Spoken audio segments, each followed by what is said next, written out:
Soukaina, est-ce qu'on peut avoir lancé les slides? Francine, est-ce qu'à ton niveau, tu peux le faire, s'il te plaît? Oui, oui.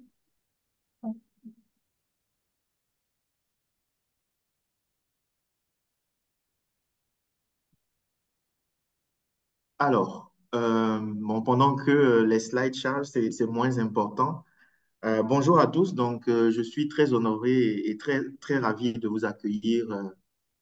Je veux bien dire si nombreux, mais je suis sûr que nous aurons beaucoup de participants qui vont nous rejoindre en cours. Donc, très ravi de vous accueillir toutes et tous à cette session qui met les projecteurs sur le parcours challengeant, mais en même temps très gratifiant d'une évaluatrice brillante que j'admire particulièrement par son engagement et le dynamisme qu'elle imprime à ce qu'elle fait. Pour ceux qui la reconnaissent déjà, je pense que vous me donnerez forcément raison. Et pour les autres, vous qui allez la découvrir à travers cette session, bah, vous comprendrez cela sans doute à l'issue de nos discussions. Alors, comme vous le voyez apparaître à l'écran, la session a pour terme équilibrer ambition et réalisme. Et nous entendons par là équilibrer ambition et réalisme lorsqu'on entreprend ou lorsqu'on rêve de faire carrière en évaluation. Alors, développer une expertise, quelle qu'elle soit, ça mobilise aussi bien des connaissances théoriques. Ce sont les fondamentaux, en fait, qui ont trait à la profession en termes de concept, en termes d'approche. Mais ça mobilise aussi des compétences techniques. Et là, je suis dans le domaine du savoir-faire, de la maîtrise des outils, de la maîtrise des méthodes. Et enfin, ça mobilise des aptitudes, ça mobilise des habiletés qui relèvent du savoir-être. C'est pourquoi, en général, lorsqu'on parle de carrière, de développement professionnel, on y associe aussi personnel, parce qu'il y a des aspects, en anglais, on utilise le terme de soft skills, qui concourent en fait à faire un expert. Et quand même tous ces éléments sont développés chez quelqu'un, quand même quelqu'un s'applique à avoir ces éléments-là, il y a des défis qui sont liés au contexte, qui sont liés à l'environnement, qui sont liés parfois à la complexité des organisations ou à la complexité des humains, des parties prenantes avec lesquelles l'on travaille, qui se présentent comme des obstacles en fait sur le parcours de la carrière et qu'il faut parvenir à surmonter avec intelligence lorsqu'on veut réussir à tirer son épingle du jeu. Et c'est de tout cela que nous allons débattre ce matin. Et notre étude de cas particulier va traiter du changement transformationnel d'une évaluatrice. Vous lisez à l'écran émergente, mais moi je dis émerger. La session est à son initiative. C'est à l'initiative de mon hôte ce matin. Et lorsqu'elle m'a approché dans ce sens, c'est avec enthousiasme que j'ai embarqué, tellement j'ai trouvé que c'était pertinent justement de débattre de ce sujet-là pour édifier un grand nombre de jeunes ou de moins jeunes qui souscrivent à une carrière en évaluation. Je me présente, je suis Amos Ménard, je suis économiste et mes domaines d'expertise, c'est la gestion de projet, c'est le suivi évaluation, c'est la gestion des connaissances. Je suis actuellement directeur adjoint du Centre CLIA pour l'Afrique francophone et je travaille essentiellement au renforcement des systèmes nationaux de suivi et évaluation dans les pays à travers la création des cadres institutionnels, à travers le développement de compétences nécessaires à la production de données probantes et à leur utilisation dans les processus de prise de décision. Je suis également membre de Cénéval et mentor dans le cadre du programme de renforcement de capacité de Sénéval. Voilà pour me présenter brièvement. Je voudrais maintenant, si nous étions en salle, je demanderais avec votre ovation d'accueillir mon hôte de ce matin, Madame Soukeinatou Ouedraogo, que je vais prier de se présenter à vous avant que nous ne rentrions de plein pied dans nos échanges de ce matin. Soukeina, à toi. Merci beaucoup, Amos. Bonjour à toutes et à tous et merci beaucoup pour cette éloquente présentation. C'est vraiment un honneur pour moi d'être là aujourd'hui et d'être interrogée par toi. Donc, je suis Soukaina Ouedraogo, encore une fois. Moi, je me définis comme étant spécialiste en suivi et évaluation. Avant ça, j'ai eu une vingtaine d'années d'expérience dans le développement durable, la santé communautaire et les interventions ciblées jeunes. Et j'ai une passion toute particulière pour la randonnée, le trekking. Donc, j'aime beaucoup, beaucoup marcher et me balader un peu dans la nature. Ça, c'est mon côté challengeant. Plus il y a de challenge et plus je suis motivée en général. Et je suis également membre de Sénéval et en particulier, depuis quelque temps, je suis co-coordinatrice du groupe de travail sur les évaluateurs émergents, évaluateurs enfants-jeunesse. Donc, c'est le groupe thématique EEJ à Sénéval. Et j'ai participé récemment au programme du PRC, qui est un programme qui met en relation des mentors et des mentees. Et dans ce cadre, j'ai eu l'honneur d'être la mentee de Amos, que je remercie. Et s'il il fait autant d'éloges sur mon parcours, c'est aussi parce que j'ai eu la possibilité, la chance d'être accompagnée et soutenue par lui. Merci Amos et bienvenue à tous. Alors, merci beaucoup, merci Soukaina.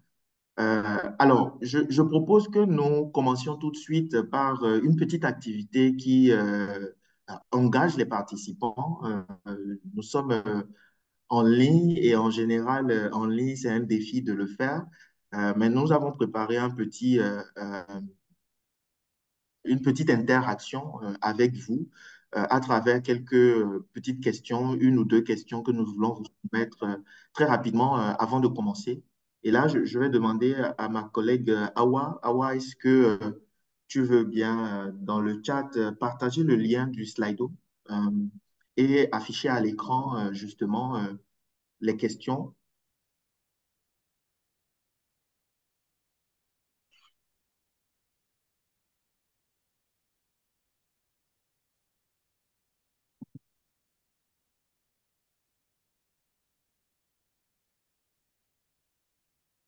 Alors, est-ce qu'on peut arrêter ce partage-là et aller très rapidement sur l'autre? Pendant ce temps, pendant que ma collègue charge le Slido, je vais voir si je peux le mettre moi-même dans le chat.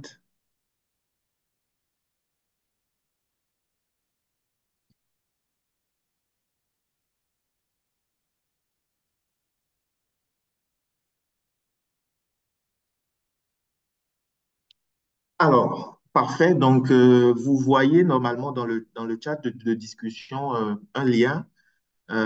Chers participants, je voudrais vous inviter à cliquer sur ce lien ou pour ceux qui le peuvent, il y a un code QR qui est affiché à l'écran. Vous pouvez le scanner et arriver directement sur le pool qui va vous permettre de répondre à une question très simple. Nous aimerions pouvoir identifier qui est avec nous dans cette session à travers votre profil d'évaluateur ou pas. Donc, la question, c'est de savoir combien parmi nous se définissent comme évaluateurs émergents.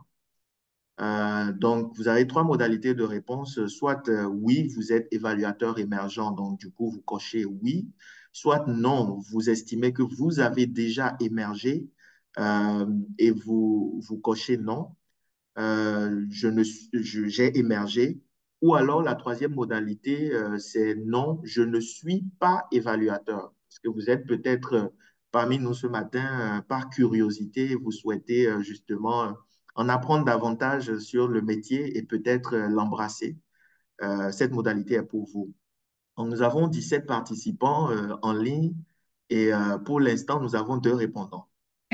Donc, prenez quelques instants, faites-le, répondez très rapidement. Euh,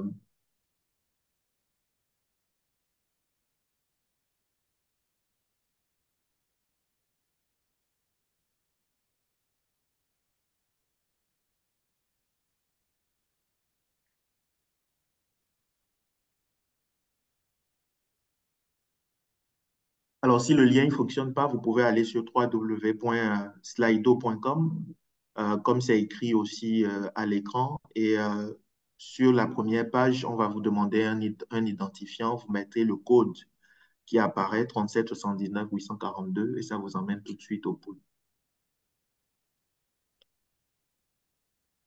C'est parfait. Nous avons 6 répondants. 67% sont évaluateurs émergents. Et les autres ne sont pas évaluateurs. Donc, personne n'a émergé. C'est peut-être de la modestie C'est sans de doute de la la part de certains. modestie.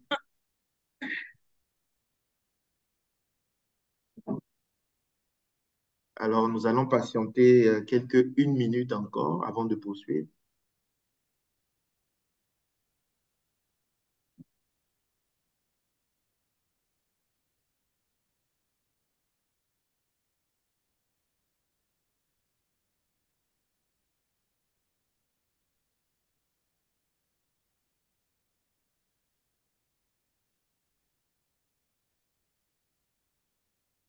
Alors, nous allons poursuivre. Voilà, donc nous avons un autre répondant. Donc, je vois affiché à l'écran que la majorité se considère évaluateur émergent et l'autre partie des répondants ne sont pas évaluateurs. Alors, Awa, est-ce qu'on peut passer à la deuxième question très rapidement?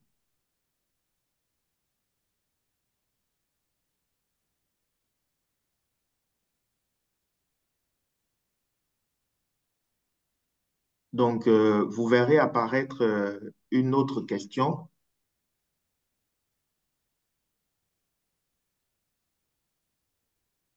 Alors, celle-ci, elle va s'afficher à l'écran.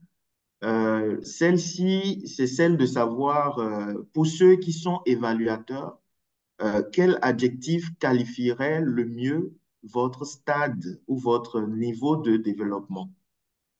Quel est l'adjectif qui qualifierait le mieux votre stade ou votre niveau de développement, votre niveau d'expertise, puisque vous vous qualifiez comme évaluateur?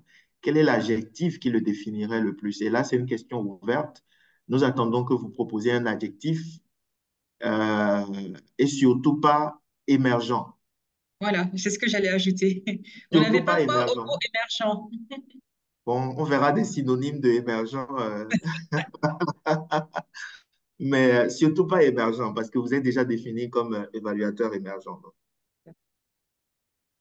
Alors, nous avons,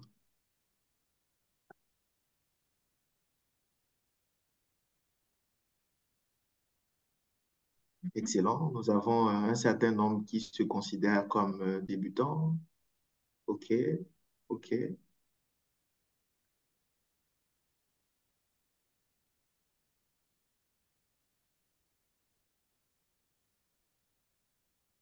Alors, Soukaina, je voudrais t'inviter à commenter justement ce que nous voyons à l'écran. Voilà le profil des participants à cette session. Mhm. Qu'est-ce que tu en penses? Déjà, ce qui me vient à l'esprit, c'est que ces participants et participantes me semblent être au bon endroit, parce que la plupart se considèrent comme aux prémices de leur carrière et ont l'air d'être un peu timides. Et le but justement de la session, c'est d'expliquer comment moi qui étais à leur place il y a un an en fait, j'ai pu quand même évoluer. Et donc voilà, donc juste pour leur dire qu'ils sont à la bonne place. Et si d'autres plus timides encore n'ont pas eu le courage de répondre, je les encourage à poursuivre, à rester et ils auront peut-être des réponses à toutes leurs questions durant ce séminaire. Bah, c'est parfait, excellent, Soukaina. Et la transition est toute faite. Toi qui étais à leur place il y a quelques années, tu comprends parfaitement justement ces qualificatifs-là. Pour aller un peu plus loin, est-ce que tu voudrais nous présenter un tout petit peu brièvement ce qui t'a motivé en fait à choisir le domaine du suivi évaluation? À l'origine de tout, qu'est-ce qui t'a inspiré et qu'est-ce qui t'a motivé à embrasser cette carrière-là? Merci pour la question. Alors, en fait, ma carrière a démarré au départ dans le domaine du développement durable et de l'analyse des comportements sociaux, puisque c'est dans ces domaines que je me suis spécialisée en master et en doctorat, après une maîtrise en sciences de gestion. Et rapidement, j'ai réalisé dans le cadre de mes missions en développement durable l'importance cruciale de mesurer précisément les impacts des actions menées par les différentes organisations. Et c'est en fait ce constat qui m'a poussée vers le suivi et l'évaluation, je pense, inconsciemment, puisque c'est un domaine où j'ai pu exploiter ma rigueur et mon enthousiasme analytique, parce que j'aime beaucoup analyser les données. Et ça a été un tournant déterminant dans ma carrière. Ce qui m'a le plus en fait propulsé, ça a été ma collaboration dans le cadre d'un projet qui se nomme Changeons les règles, où après avoir aidé une entreprise à obtenir un label RSE, donc dans le domaine du développement durable, cette entreprise a postulé pour un programme et du coup, j'ai participé bénévolement à l'appel d'offres. Je précise bénévolement parce qu'au départ, je ne me considérais pas comme légitime et ils avaient quand même besoin de quelqu'un pour les aider à répondre à cet appel d'offres. Je me suis exercée. Ça a été un succès et du coup, c'est ce qui m'a garanti ma place en tant que chef de projet à la suite de la réussite de cet appel d'offres. Euh, Au démarrage du projet, on a été soutenu par un organisme externe que certains connaissent ici, qui est ID Insight, qui, eux, étaient en charge du suivi et évaluation, mais pour une courte durée. Et du coup, alors, une fois que leur mission a été s'est clôturée, il a fallu que quelqu'un prenne en charge le suivi et l'évaluation en interne. Alors que j'étais chef de projet, j'ai proposé euh, d'endosser cette charge.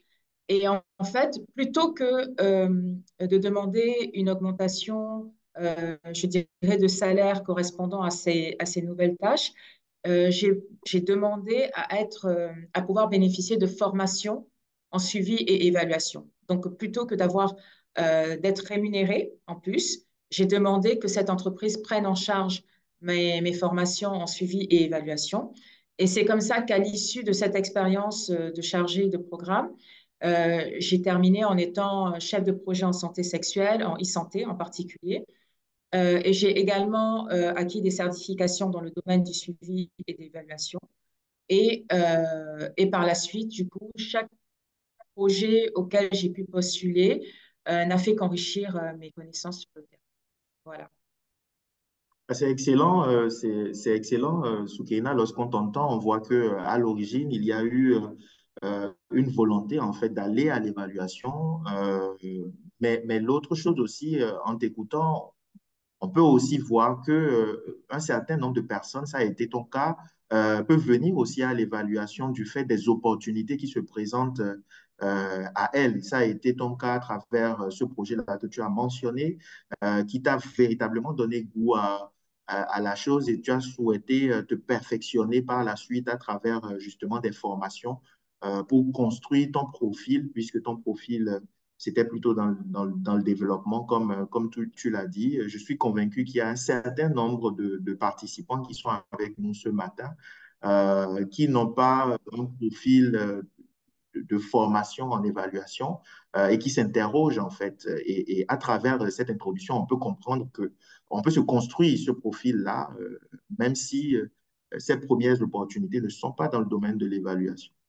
Alors, est-ce que tu peux nous parler un tout petit peu maintenant des principaux défis les plus grands, en fait, que tu as rencontrés dans ta carrière? Euh, Quels sont les principaux auxquels tu as été confronté, en fait, une fois que tu as commencé à te prévaloir évaluatrice et que tu as commencé à travailler dans ce milieu? Merci encore une fois pour la question. Alors, à chaque projet, j'ai l'impression que chaque projet vient avec son lot de défis particuliers. Mais l'un des plus grands défis que j'ai eu à rencontrer est sans doute la pression des commanditaires. Parce que quand on arrive dans le milieu, alors moi je suis consultante indépendante, donc je ne fais partie d'aucune structure. Il y a souvent un jeu de pouvoir inconscient qui se met en place et on a l'impression que il faut absolument répondre à toutes les exigences du commanditaire, qui lui, de son côté, ne se gênent pas pour, pour être, pour avoir des exigences très spécifiques. Et ça nécessite du coup une gestion très rigoureuse. Et il faut être prêt à faire face aux différents allers-retours communication avec beaucoup de patience parce que voilà, chacun campe sur ses positions. Et comme je le disais, il y a presque un jeu de négociation de pouvoir qui s'installe. L'autre défi, c'est la gestion du temps, qui est également cruciale, surtout lorsque les délais sont serrés, parce que des fois, en fait, euh, le commanditaire a une date butoir et la lourdeur administrative fait que finalement, le projet concrètement, la mission concrètement, démarre sur le tard et la date butoir, elle ne change pas. Et donc, il m'arrive souvent de devoir jongler avec plusieurs tâches et de prioriser celles qui sont critiques au détriment d'autres. Étant, comme je le disais, consultante indépendante, au début, je me disais que, en fait, si je m'engageais pour un projet qui devait se terminer en juin, début juillet, je pouvais m'engager sur un autre projet, ainsi de suite. Et en fait, ça ne se passe pas du tout comme ça ne s'enchaîne pas de manière aussi fluide. Et il faut compter sur les retards des projets. Et il m'est arrivé de me retrouver sur 4 missions en même temps, à devoir jongler à cause de ces retards-là. Et ça, il faut le savoir dès le départ. Les dates annoncées ne sont pas forcément très réalistes. Euh, un autre défi aussi récurrent, c'est de devoir gérer les attentes contradictoires des différentes parties prenantes, puisque quand on fait une évaluation, on la fait certes pour un commanditaire, mais sur le terrain, on a d'autres réalités. Il y a les partenaires de mise en œuvre qui sont là, qui veulent faire entendre certaines choses et qui ne sont pas toujours alignés avec les attentes du commanditaire. Il y a également la négociation du contrat, qui est un défi clair et net, c'est-à-dire que euh, dès le départ, au début en tout cas, je ne savais pas qu'il y avait possibilité de négocier le contrat. Et donc, j'acceptais et je signais directement.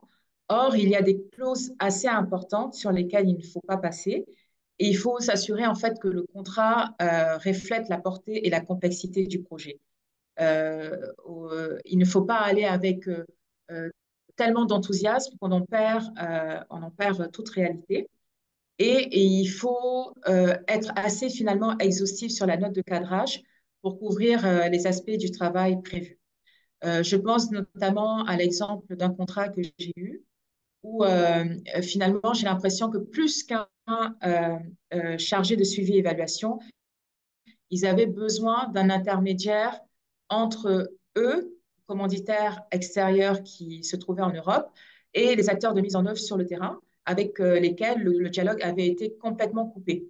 Donc, des fois, il faut aussi s'attendre à ce qu'au-delà de la tâche proprement dite de suivi ou d'évaluation, s'ajoutent d'autres tâches qui sont un peu plus complexes et un peu plus subtiles, comme des tâches de facilitation sur le terrain. Dans mon cas, il s'agissait de mettre en place un système de suivi et évaluation destiné à plus de 30 pays anglophones et francophones. Donc, quand on regarde 30 pays, ce n'est pas rien. Et en fait, on m'a demandé de le faire en 4 mois. Et 4 mois pour gérer, pour mettre en place un système de suivi et évaluation pour 30 pays anglophones, francophones, et en plus dans les objectifs portés sur une mesure vraiment très subtile, qui est le bien-être d'adolescents africains sur le terrain. Voilà, c'était énorme et je ne me suis pas rendu compte que c'était à moi vraiment de négocier les termes du contrat. Voilà. C'est vraiment très intéressant. La gestion du temps, tu as insisté là-dessus. Les attentes qui peuvent être contradictoires entre les parties prenantes, les intérêts, le niveau d'influence des différentes parties prenantes mobilisées par un processus d'évaluation qui peuvent euh, être en achoppement. Est-ce que tu as une illustration concrète à ce niveau, une situation où, par exemple, les différentes parties prenantes à gérer dans ton processus d'évaluation a été un véritable défi pour toi? Alors, je reprends l'exemple de ce dernier cas où il fallait mettre en place un système de suivi et évaluation euh, pour 30 pays. En fait, le commanditaire étant en Europe et ayant 30 pays à gérer, on peut comprendre qu'il n'était pas évident d'avoir un lien étroit avec les acteurs de terrain. Et donc, quand je suis arrivée sur ce programme, il a fallu d'abord que je comprenne bien correctement les besoins du commanditaire. Euh, mais une fois que j'ai essayé de les expliquer aux acteurs de terrain, eux m'ont fait comprendre que c'était impossible, en fait, que ce n'était même pas envisageable, que la difficulté n'était pas la mise en place du suivi, mais qu'en fait, les données collectées n'étaient pas du tout pertinentes par rapport aux réalités du terrain. Et là où moi, je devais ensuite implémenter ce système de suivi et évaluation en faisant la formation des acteurs terrain et en leur donnant les outils n'ont pas été accueillis tels quels. Il a fallu revoir les outils et il y a eu tout un système d'aller-retour entre les acteurs terrain et les commanditaires, sachant qu'à aucun moment le commanditaire n'a décidé de rentrer directement en contact avec les acteurs terrain. Donc en fait, chacun me revenait et moi je jouais le rôle un peu d'intermédiaire et je pense que ça arrive beaucoup plus souvent qu'on ne le pense. Merci beaucoup, Soukaina.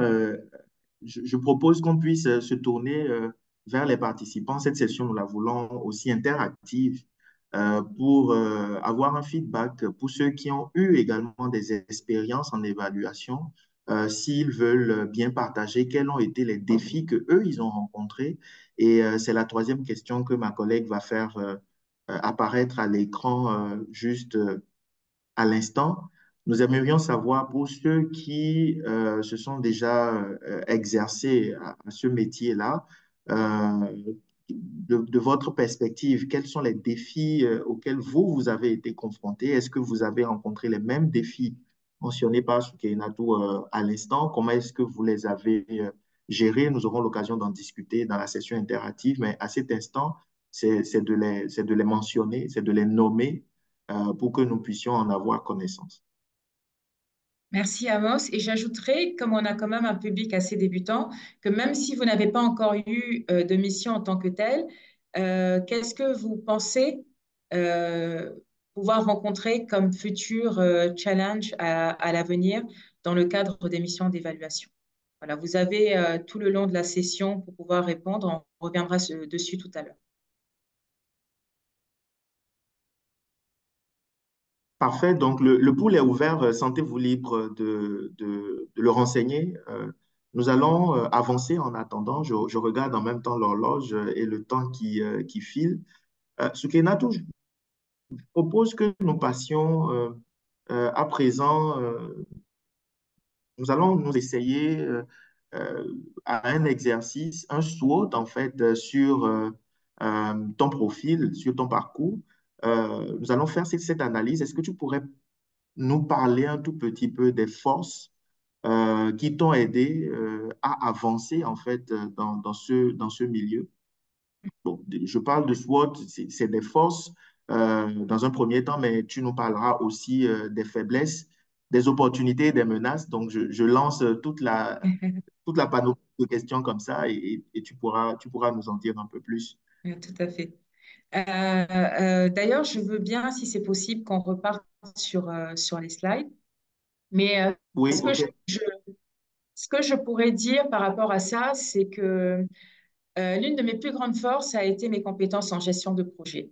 Et je tiens vraiment à insister là-dessus, parce que certes, le CESAG a un master spécialisé en suivi et évaluation, mais de plus en plus de personnes cherchent à avoir donc des compétences, des qualifications en suivi et évaluation, et pensent que cela ne peut passer que par un master officiel en suivi et évaluation. Or, tout le monde n'a pas la chance, l'opportunité de pouvoir faire ce super master que propose le CESAG et CLIR. Et donc, si vous avez des compétences en gestion de projet, moi, je dirais que c'est ce qui m'a le plus aidé de mon côté.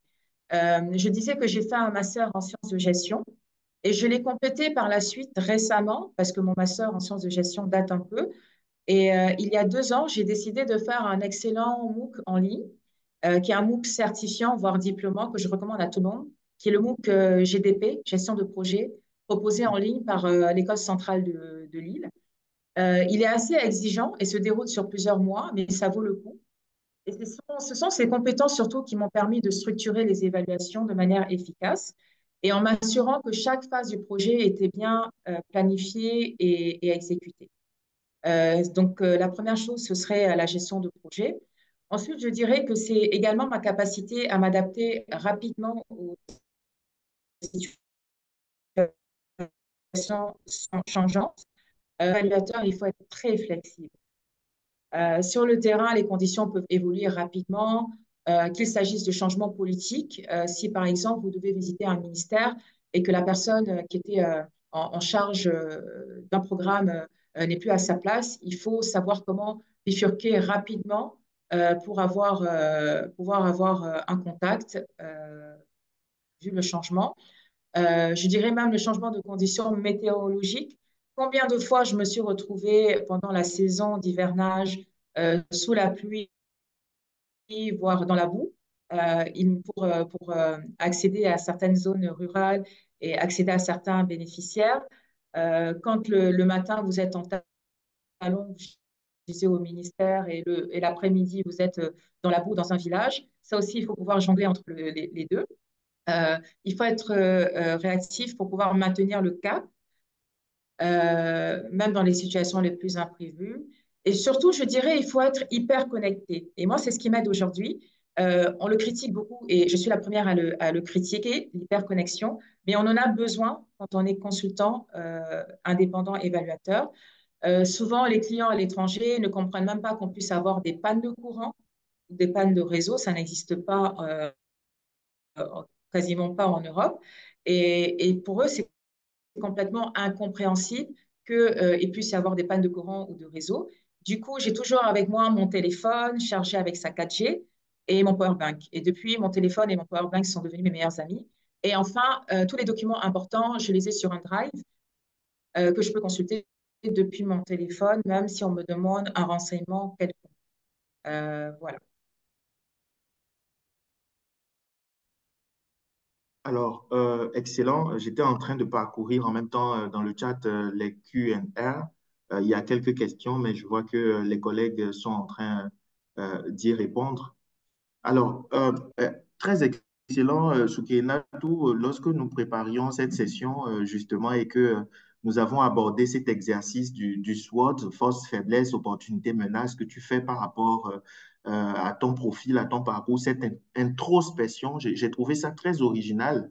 Et c'est quelque chose, justement, qu'il convient de suggérer, de recommander fortement aux évaluateurs émergents qui entreprennent une carrière dans ce milieu-là, c'est de marquer un arrêt, de faire cet exercice pour voir quels sont les atouts que j'ai, quelles sont les forces qui sont les miennes, quelles sont les zones d'insuffisance, en fait, les faiblesses que j'ai encore à combler. Ça peut être de la formation, tu l'as mentionné tout à l'heure, en insistant. D'ailleurs, merci pour la parenthèse sur le master en évaluation des politiques publiques du CESAC, mais tu l'as si justement dit, en fait, ce n'est pas la panacée.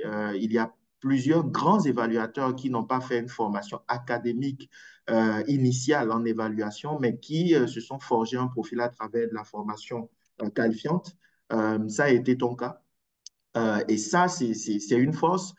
Donc, si l'on identifie justement qu'il y a des domaines à combler ou que des opportunités nous emmènent à développer des compétences nouvelles, il faudrait justement que l'on puisse être prompt à aller rechercher ces compétences. Mais on n'en a pas conscience quand on ne s'est pas arrêté pour faire cette introspection, cette analyse qui peut prendre la forme d'un SWOT. Les deux autres dimensions, c'est les opportunités que l'on peut saisir, c'est les menaces qui se présentent. Je sais que tu as d'autres outils, d'autres instruments comme ça. Tu m'as parlé justement de te soumettre aux critères de l'OCDE. Est-ce que tu veux nous dire un petit mot sur cet exercice et le partager également aux participants? Ça peut être très utile, je pense, pour eux. Tout à fait, merci beaucoup Amos. De manière drôle, moi, quand j'ai découvert les critères de l'OCDE, ils m'ont tout de suite beaucoup parlé dans différents domaines. Et si ce sont des critères qu'on utilise bien sûr en évaluation de manière prioritaire, je me suis dit que ça pouvait être intéressant de les adapter à ma vie courante et quotidienne à chaque fois que j'ai des décisions à prendre. Puisque finalement, l'évaluation, qu'est-ce que c'est? L'évaluation, c'est lorsqu'on s'arrête à un moment, qu'on fait un bilan et qu'on veut aller de l'avant. Et donc, on fait des évaluations dans la vie de tous les jours. L'un de mes autres mentors, Ian Hopwood, est un fervent défenseur de la pensée évaluative. Et avant d'être une, une comment dire, un domaine, la pensée évaluative est avant tout une approche, une manière d'évoluer. Et donc, je dirais que, par exemple, pour la pertinence, si on reprend chacun des critères, j'essaie de me demander régulièrement si mes compétences s'ajustent correctement entendu sur le marché de l'évaluation. Donc, je fais souvent ce bilan-là en me disant, j'ai telle et telle compétence, est-ce qu'elles sont pertinentes? Et si elles ne sont pas pertinentes, je fais ce qu'il faut pour combler ce gap. Et donc, je mène continuellement une veille stratégique pour suivre les tendances émergentes et innovatives dans le domaine de l'évaluation. En ce qui concerne l'efficacité, je veille à planifier mon agenda vraiment de manière régulière pour optimiser la gestion du temps. Dès qu'on me parle de quelque chose, même quand je suis à l'extérieur et que l'événement m'intéresse, même si je ne compte pas y participer ou que je ne compte pas y aller, je l'inscris directement sur mon agenda. Et seulement après, je fais une tâche de priorisation. Mais c'est très, très important pour moi d'avoir cette planification là sur la semaine, le mois, voire sur l'année. Et ensuite, comme je disais, après, pour l'efficience, je priorise parce qu'on ne peut pas tout faire. Surtout pour moi qui suis très curieuse, qui m'intéresse à beaucoup de choses, je suis obligée de prioriser les tâches. Et j'utilise pour ça une matrice bien connue en gestion de projet qui est la matrice d'Eisenhower. On essaye de classer les tâches en fonction de leur importance et de la facilité euh, de mise en œuvre. Pour l'impact, j'essaie de me demander comment je peux maintenir un réseau professionnel pour renforcer ma carrière. Aujourd'hui, c'en est un exemple. J'essaie d'avoir de l'impact non seulement dans les évaluations que je mène, mais aussi dans le réseau d'évaluateurs que je connais aujourd'hui, en participant activement aux actions de Sénéval, par exemple, ou en étant en contact avec des jeunes évaluateurs émergents. Enfin, par exemple, plusieurs formations continues régulièrement. Là, par exemple, j'ai des cours du soir sur le module Stata, où je vais avoir des cours du soir actuellement sur les interventions communautaires à portée sociale et environnementale. Et pour moi, c'est très important pour être présent dans la durabilité de m'auto-former avec le temps parce que les choses évoluent très vite dans le milieu de l'évaluation. Et on ne peut pas se dire à un moment, j'ai mon diplôme, je suis évaluateur, j'ai la légitimité. Je pense que la formation continue et ces petites compétences qu'on vient rajouter à son parcours permettent d'avancer tranquillement sur la carrière. Merci beaucoup. Alors, je propose que nous fassions une transition sur à présent les hard skills. Nous parlons de euh, l'évaluation. Bon, tu l'as mentionné, c'est une discipline qui évolue beaucoup. Et lorsqu'on suit la tendance depuis quelques années, on parle des méthodes innovatives en fait en évaluation, illustration d'un cas, d'une situation dans laquelle tu as eu recours à une méthode innovante, en fait, pour pouvoir résoudre une problématique ou pour pouvoir relever un défi dans le cadre de tes contrats d'évaluatrice. Merci. Et là encore, j'encourage tous ceux qui se disent juste curieux, débutants, juniors, à bien comprendre qu'ils sont peut-être débutants dans le milieu proprement dit de l'évaluation, mais en tant qu'évaluateurs, ils ont peut-être déjà des compétences insoupçonnées qui ne soupçonnent pas en fait pouvoir développer dans le milieu de l'évaluation et pourtant si. Euh, je pense par exemple au fait que il y a quelque temps, j'ai eu à utiliser euh, WhatsApp pour mener mes focus group. En fait, c'était des focus group que je devais mener à Matam, dans la région de Matam au Sénégal, et je n'avais pas le budget pour ça. Et comme je vous le disais tout à l'heure, j'avais signé le contrat sans me rendre compte en fait qu'il n'y avait pas de budget prévu, non seulement pour le transport pour aller à Matam, mais qu'il n'y avait pas de budget prévu pour regrouper les jeunes, parce qu'il faut savoir que quand on travaille avec les jeunes, on les soumet avec les jeunes et qui, lors de l'évaluation, demandent à ces jeunes de se déplacer, ne prévoient pas de dédommagement en termes de transport, c'est très courant. Alors que dans une évaluation, il faut savoir qu'il y a tous ces coûts cachés derrière. Et j'ai trouvé l'astuce d'organiser un groupe WhatsApp avec ces jeunes-là et qui a été finalement beaucoup plus dynamique que je pense qu'un focus group en présentiel parce que ça a permis plus d'interactivité. Certaines personnes, certains jeunes qui n'étaient pas, qui pouvaient pas se mobiliser à certaines heures ont pu réagir sur des messages qui avaient été envoyés au préalable. Et en plus, ça a permis d'avoir un historique des échanges. Et donc, j'ai trouvé ça très utile et c'est quelque chose que je ferai régulièrement. Le groupe WhatsApp existe encore aujourd'hui. Et moi, je m'en sers pour avoir des fois des avis. Et j'ai constitué mon petit groupe de jeunes évaluateurs émergents, si je peux dire, puisque je les consulte pour évaluer certaines choses ou revenir sur certains points d'un rapport ou autre. Donc ça, c'est un exemple d'outil innovant, très facile à utiliser et que vous utilisez vous-même et que je suis sûre, sur lequel je suis sûre que vous êtes très, très à l'aise. Un autre exemple qui est un peu plus, un peu plus rigide, ça a été le fait que pour l'un de mes clients, ils m'ont demandé d'utiliser la plateforme qu'on appelle Open Project. Et cette plateforme était obligatoire si je voulais pouvoir entrer euh, les détails de ma mission et si je voulais pouvoir être rémunérée par la suite. Donc, ce qui m'a été demandé par mon client, c'est d'utiliser cet outil.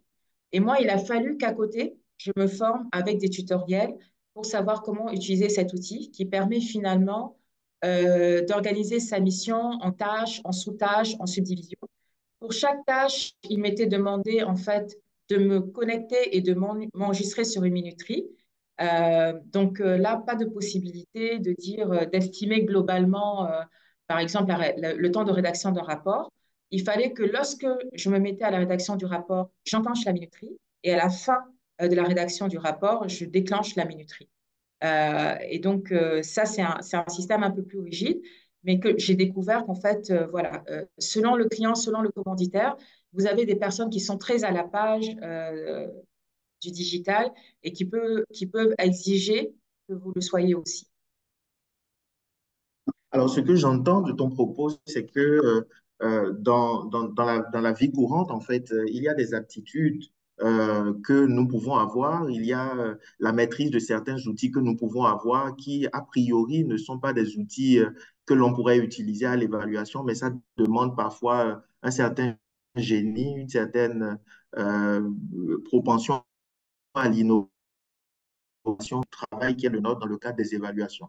Et à ce niveau, tu as parlé de WhatsApp. C'est vrai que tout le monde utilise WhatsApp, mais peu de gens y pensent pour savoir que ça peut être un outil qui peut faciliter des focus group.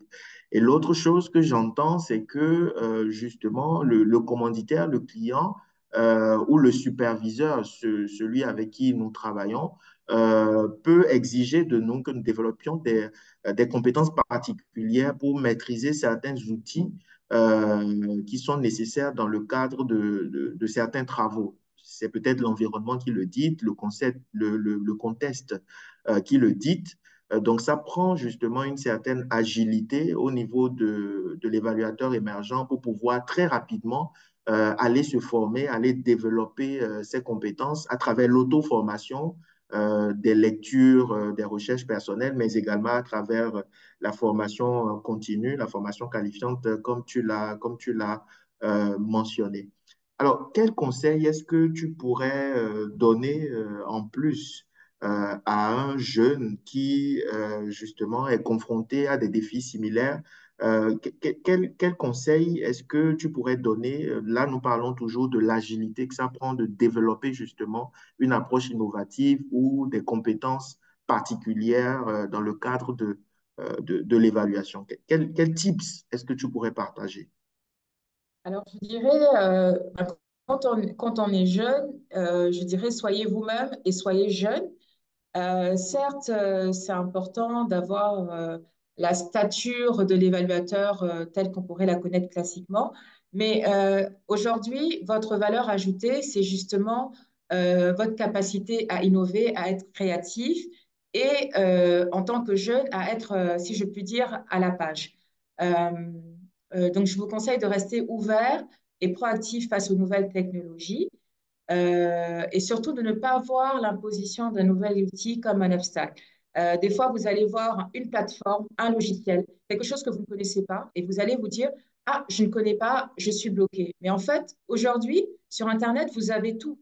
Sur les chaînes YouTube, sur LinkedIn, et même à travers vos connaissances, votre réseau, demandez, n'hésitez pas à demander de l'aide quand vous en avez besoin et faites vous-même vos recherches.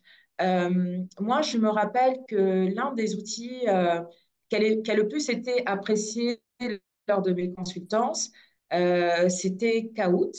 Et finalement, Kahoot, comment j'en ai entendu parler? C'était lors de la formation qui avait eu lieu au CESAC et l'un des jeunes du master avait proposé donc de faire un icebreaker à partir du Kahoot. Donc, ce que j'ai fait à la suite de cette formation-là, j'ai demandé le contact de ce jeune évaluateur émergent qui est actuellement étudiant. Je l'ai contacté directement, je lui ai demandé quel était l'outil, comment il avait utilisé, et ensuite je me le suis approprié. Et 2 semaines plus tard, je l'ai utilisé lors d'une restitution d'évaluation, et j'ai eu l'impression que plus que le contenu même de ma restitution, ce qui a été vraiment apprécié, ça a été le Kahoot. Donc, des fois, vous pouvez faire vraiment bonne impression avec des petits outils comme ça que vous manipulez et qui vont faire toute la différence par rapport au travail d'un évaluateur confirmé. Voilà. Excellent, merci beaucoup, Soukaina. Nous approchons tout doucement du temps qui nous est imparti pour cette session et nous avons beaucoup parlé. Forcément, nous n'allons pas partir sans interagir avec les participants. Sans doute qu'il y a des questions. Nous allons aborder cette étape maintenant. Euh, je ne sais pas, je sais pas si les participants peuvent lever la main, ouvrir leur micro. Mes collègues vont nous aider à faire ça. Donc, levez la main, nous allons vous identifier et ensuite, vous pourrez ouvrir votre micro pour poser vos questions. Nous allons en prendre quelques-unes. Mais en attendant, je vois des commentaires dans le chat de discussion que je voudrais justement partager. Euh, alors, l'un des participants a partagé quelques défis justement rencontrés. Tout à l'heure, Soukeina a abordé cette question, mais beaucoup plus sous l'angle de la consultance. La consultante, qu'elle est donc une experte externe en général aux organisations pour lesquelles elle travaille. Donc, elle a présenté un certain nombre de défis. Et j'aime particulièrement cette intervention du participant qui partage quelques défis qui apparaissent plus être des défis rencontrés par un spécialiste en évaluation, mais qui est en poste, qui est staff. Et le premier qu'il a mentionné, c'est la compréhension insuffisante du rôle des professionnels du MIL, Monitoring and Evaluation, Apprentissage and Learning.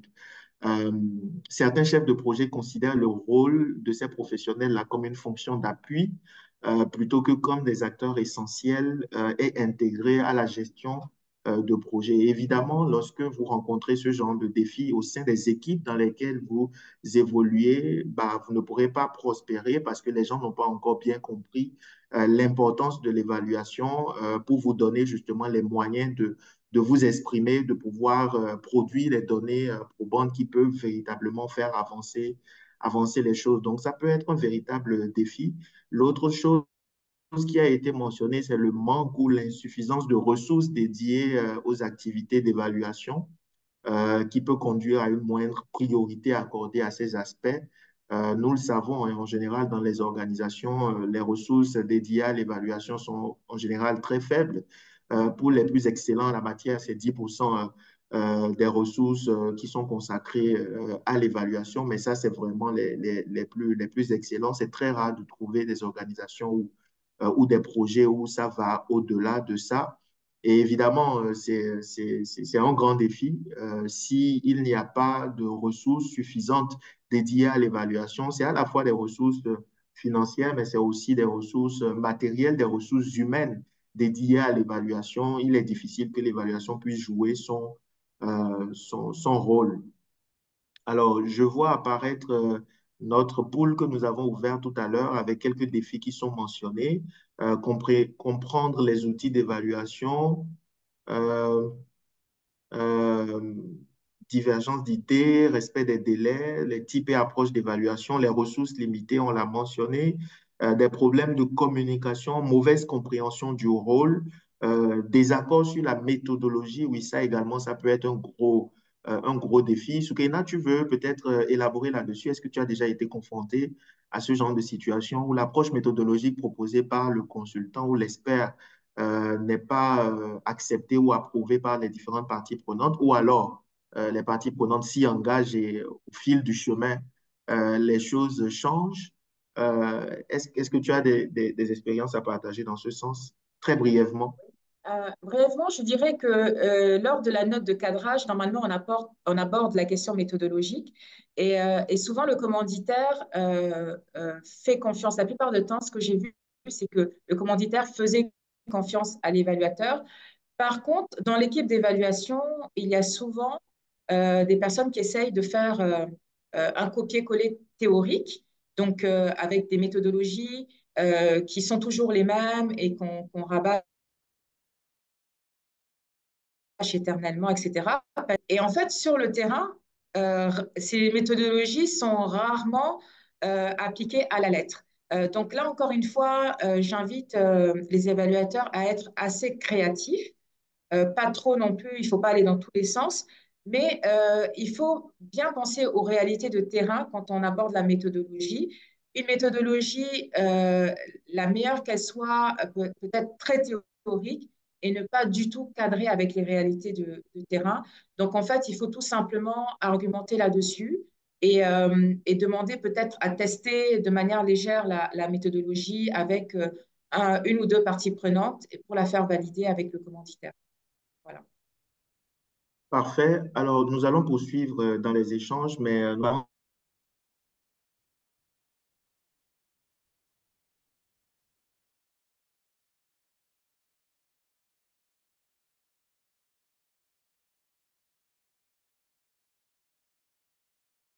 adresser si vous souhaitez justement que l'on maintienne le contact pour évoluer, pour avancer encore plus loin dans nos échanges. Donc, pendant que nous poursuivons cet exercice, je vais demander à mes collègues de mettre le lien de ce formulaire-là dans le chat. Et je voudrais vous prier de cliquer sur le lien, de renseigner le formulaire d'évaluation de cette session sur ce que vous avez capitalisé aussi, ce que vous avez appris de nos échanges. C'est de petites questions comme ça qui ne vous prendraient pas plus de 3 minutes. Alors, je vois la main levée de Monsieur Roger. Euh, je vais demander à mes collègues, est-ce que c'est possible d'autoriser les participants à ouvrir leur micro? Oui, ça y est. Donc, Monsieur Roger, vous pouvez maintenant ouvrir votre micro et intervenir. Allez-y. Merci beaucoup. Vous m'entendez? On vous entend parfaitement. Merci beaucoup, mon cher Amos. Je remercie aussi la panéliste. En tout cas, encore mes félicitations pour ce parcours déjà très riche. Mais je voulais un peu savoir, là, je me réfère un peu au contexte généralement de mon pays. Est-ce que dans le cadre de votre parcours, vous avez été confronté aux questions du genre? Quand je dis aux questions du genre, c'est-à-dire que est-ce que il y a eu des blocages, des freins parce que vous êtes une femme? Je voulais juste savoir un peu si dans votre parcours, vous avez aussi été confronté à ce genre de situation. Merci à Est-ce vous. qu'on dévoile votre pays, mon cher Roger, ou on préfère le taire? Parce qu'on a compris qu'il y a des On le tait, petits on le pays tait, au on le genre. tait, on le tait quand même. Donc, on va le taire. Ok, Natou, tu veux y aller? Oui, merci pour la question. En fait, j'y pense depuis quelque temps seulement. Au départ, je me suis lancée avec tellement d'enthousiasme que je n'ai pas réfléchi à toutes ces barrières éventuelles. À l'ère, en fait, de là, on parle de la décolonisation de l'évaluation. Je pense notamment, non seulement à mon statut de femme, mais aussi à mon statut d'évaluatrice venant du Sud, des pays du Sud.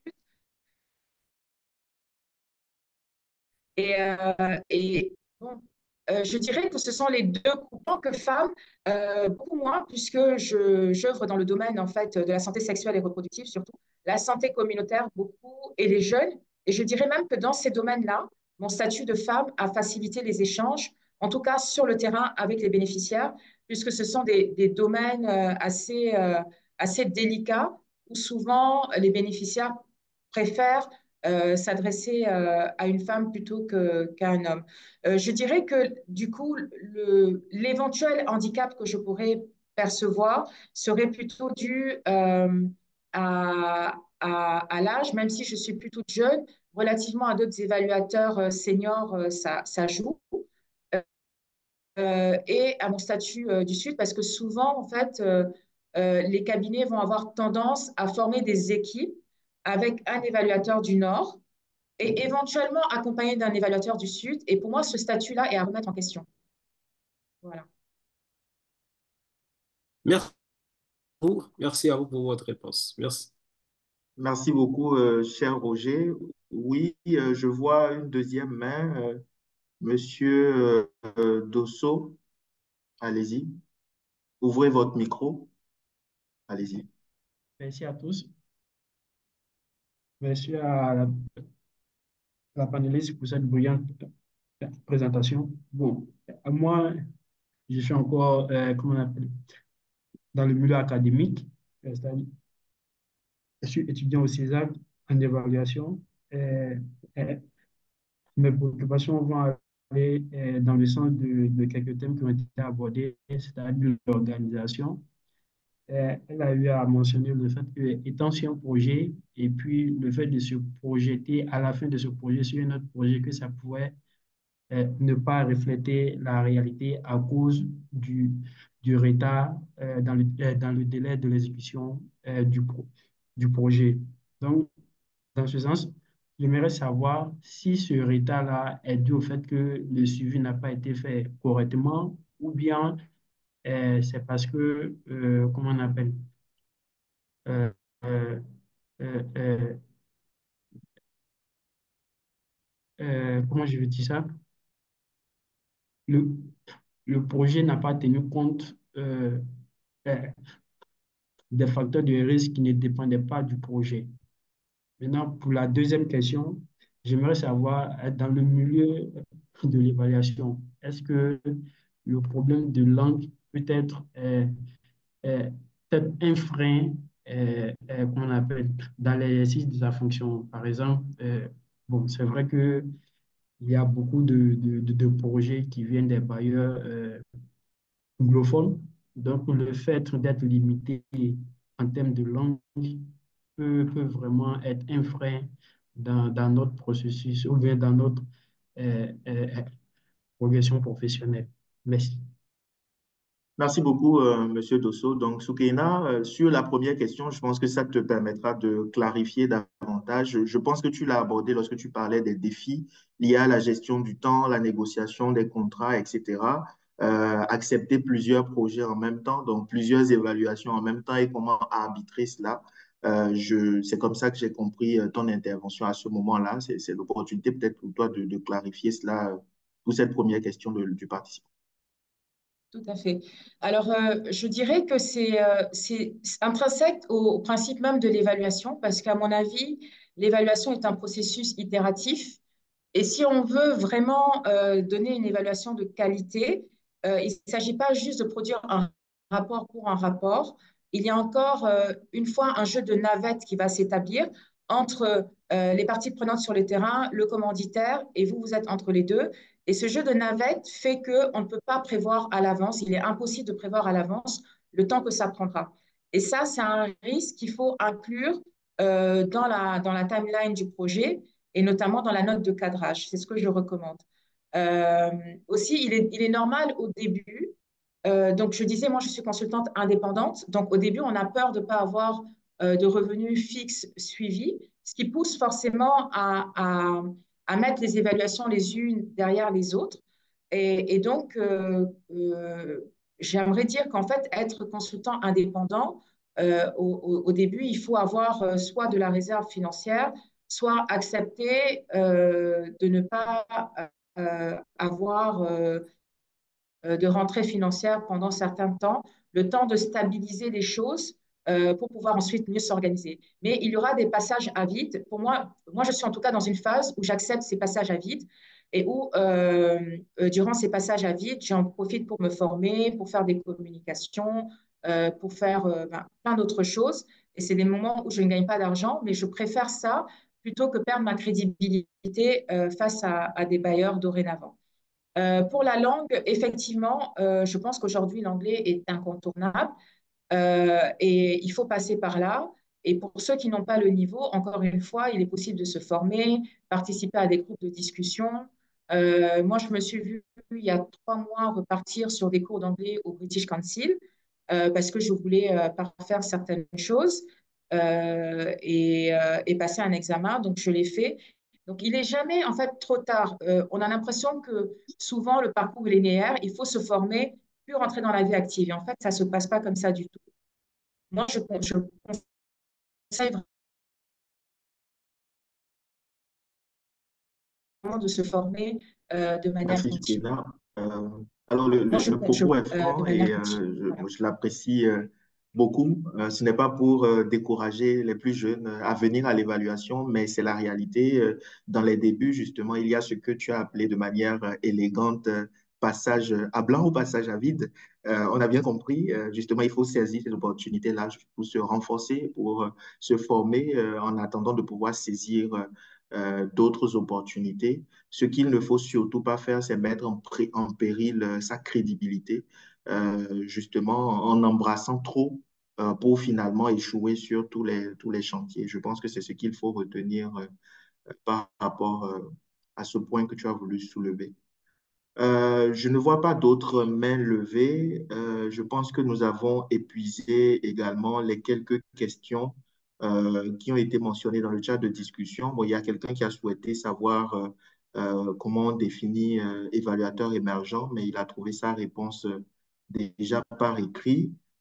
Soukeina Tou a répondu par écrit, même si ce n'était pas toi, puisque nous tous, beaucoup de gens portent ton prénom dans les panélistes et les collègues. Donc voilà, je pense que nous sommes arrivés au terme de nos échanges. Soukenatou, je voudrais te retourner la parole pour un dernier mot que tu voudrais dire, des derniers conseils que tu voudrais partager encore une fois avec le public que nous avons. C'est le moment.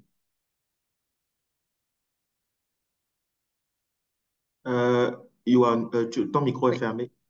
Oui, merci beaucoup Amos pour ta dernière intervention. Et en fait, donc, je voulais revenir sur 3 points essentiels. C'est l'importance de l'adaptabilité, de l'innovation et du développement continu de compétences. Moi, je mise beaucoup sur cette dernière compétence qui consiste à être curieux. Tout à l'heure, en début de nuage de mots, on a vu que plusieurs participants mentionnaient la curiosité. Et pour moi, si on est curieux, on arrive à tout parce qu'on cherche à comprendre, on cherche à savoir. Et de cette manière, on peut aller de plus en plus loin. Il faut toujours chercher à apprendre, que ce soit à travers des formations, des ateliers, en pratiquant sur le terrain ou en s'adressant à des mentors. Bien vrai que tout le monde n'a pas la chance, comme moi, d'avoir un mentor de qualité tel que Amos, mais je vous invite à non seulement rejoindre Sénéval, comme le disait Ian Hopwood en commentaire, rejoignez Sénéval et Sénéval euh, a un programme d'accompagnement, le programme PRC, qui a lieu chaque année et qui permet d'appareiller des mentees et des mentors pour atteindre certains objectifs que vous aurez à fixer en début.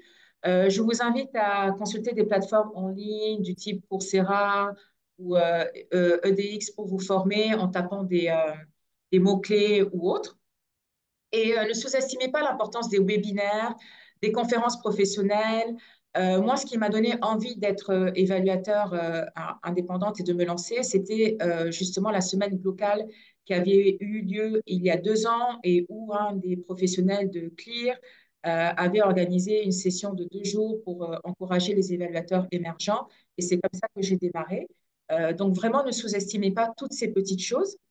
Et voilà, enfin, si vous souhaitez garder contact, donc mon contact va s'afficher sur les slides, n'hésitez pas, je suis très présente sur LinkedIn et je, je suis toujours ravie d'échanger dans le domaine de l'évaluation. Il y a des sites et des liens utiles si vous avez souvent des questions en évaluation. Il y a le site de l'INTRAC, INTRAC, qui propose beaucoup de contenu, mais en anglais, mais très complet, vraiment très, très complet. Il y a le site eval.fr, qui est très, très complet également. Et le site de Better Evaluation, qui est un site qui a été mis en place par le GEI, qui est organisateur de la semaine locale. Et donc, je vous invite à visiter tous ces sites.